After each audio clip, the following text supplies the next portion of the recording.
This portion discusses the diagnosis of C. difficile, which can be somewhat frustrating and challenging for most clinical practitioners due to the limitations of the diagnostic methods that we have currently. In current day, it's expected that we have diagnostic tools that are cut and dry, but unfortunately with C. difficile, that's not the case.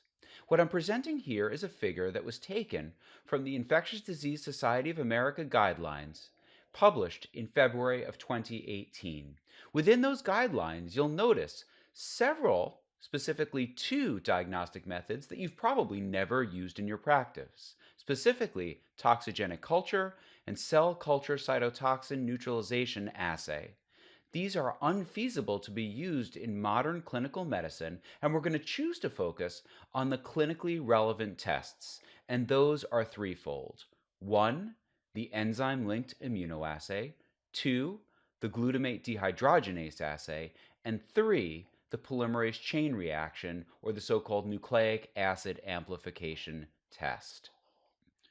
For those of us who've been practicing for an extended period of time, we would remember a day and age when we would have to send 3 consecutive bowel movements using the enzyme linked immunoassay to diagnose C. difficile.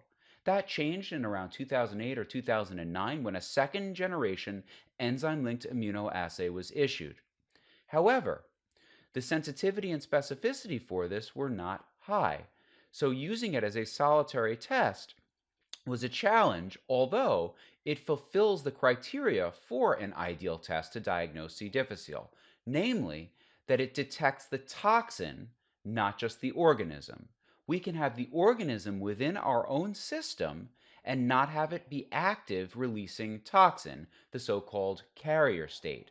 The enzyme linked immunoassay has the ability to detect the toxin and therefore detect the active infection. With that being said, the glutamate dehydrogenase assay was a test that was put forward in the last decade that has been added to the enzyme linked immunoassay to increase the diagnostic yield.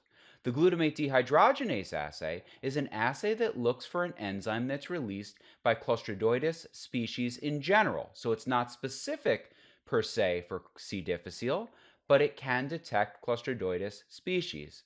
It has a very high negative predictive value.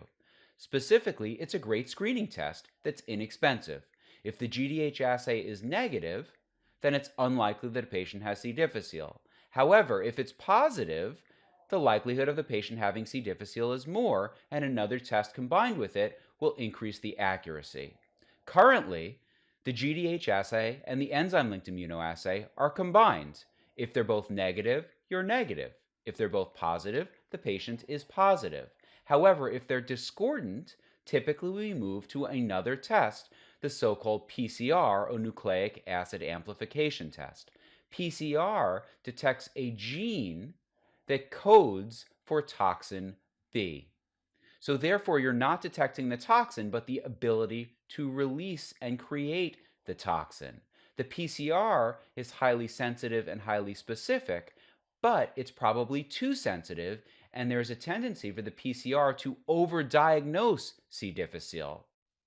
The most recent IDSA guidelines recommend that institutions set criteria for stools to be sent for C. difficile detection. Specifically, patients who have greater than 3 liquid, unformed stools in a 24-hour period who are not on laxatives should have a stool assay sent. If there's no institutional standard for diagnosis, the IDSA guidelines recommend using a combination of the GDH assay and the enzyme linked immunoassay in a stepwise fashion as annotated previously. The reason for that is that that's a more accurate methodology to detect C. difficile. The PCR should not be used if there's no institutional standard for the stool assay. When there is an institutional standard for the stool assay, the PCR is believed to be the most accurate diagnostic method. It's most important that we as practitioners think about these patients. To make an initial diagnosis of C. difficile, of course, we should send a stool assay on any patient that's having greater than 3 liquid stools in a 24-hour period to detect C. difficile infection. However, in those that have a recurrence, it's most important that we think our way through these cases and not rely on these diagnostic tools because they have a tendency to be inaccurate or give us false positives, even when the patient has been cured. Therefore, the only circumstances where we should even consider sending a repeat stool assay in patients that are potentially recurring is when we are truly unsure of the diagnosis and patients are having multiple liquid stools in a 24-hour period. And this might serve to differentiate a recurrence from a post infection irritable bowel syndrome. One of the biggest weaknesses in the world of C. difficile are our diagnostic methodologies, and the PCR has a tendency to overdiagnose, and the GDH and the enzyme linked immunoassays have their own limitations that have been annotated previously.